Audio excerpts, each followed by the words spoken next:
Now, when you're looking at getting an aquarium, you really want to have some idea of the fish or what you want out of the fish in the aquarium that you get yourself. For example, some fish are amazing pets, and there are various species that are sort of well-known pet fish. So they're basically fish that end up becoming part of your family, and they end up getting a name, and they end up basically being pet fish, like these Oscars. They would be the most popular pet fish. They have a lot of personality and they interact with you a lot. Now, understanding the requirements of the fish you buy is really, really important when choosing your aquarium. So you've either got to choose the aquarium that suits the fish you want, or you've got to choose fish that suit the aquarium that you've got. So are you buying an aquarium because you want to get a pet? Because as far as pets go, fish are by far the cheapest and easiest pet you can possibly have, depending on what you actually select, of course. Other people would like to buy an aquarium because they want a piece of furniture. Now, there are various fish that you can put in your aquarium that are so easy to keep, especially a lot of the cichlids and a lot of your tropical fish. So they can be potentially almost like a piece of furniture. You can set it up, you go a month or two without even touching it, and the fish are totally fine. Now, on the other hand, other people are looking for a hobby.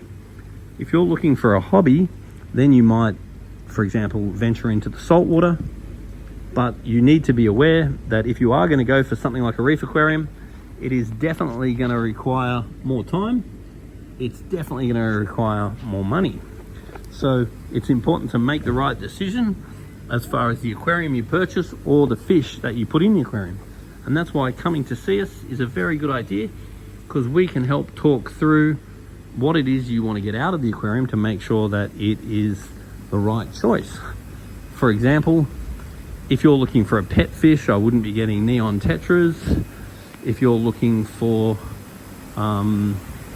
a hobby, then you might want something a little bit more challenging. So you've got lots of different options. You've got planted aquariums, your native aquariums, saltwater aquariums, fish-only aquariums, cichlid aquariums. There's so many different options you can go for. And also, where you start isn't necessarily where you finish. As a generalization, if you get a saltwater aquarium, then you can usually quite easily convert that to being a very good freshwater aquarium.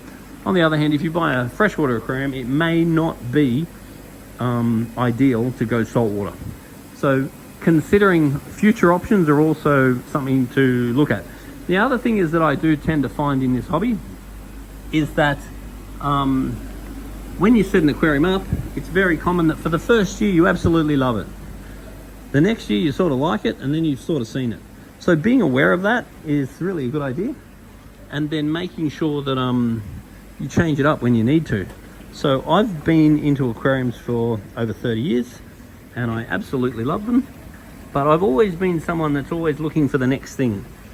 So I will really enjoy my fish for a year or two, then I'll tend to not only redecorate the tank, but I'll tend to, change out a lot of the fish, and definitely keeps it interesting. So I really believe that change is king. So don't be afraid to swap. If you've done one style of fish, you can always trade them in and go for a different style, because you want to keep growing, you want to keep learning, and fish keeping is absolutely abundant with various options and choices and so forth. So anyway, come down and see us, and just bear in mind, are you looking for a hobby? Are you looking for a piece of furniture? Are you looking for a pet? Even fish like this are even good company, believe it or not. Anyway, I don't care how nice your house is, set up a nice aquarium, it'll be the feature of any home.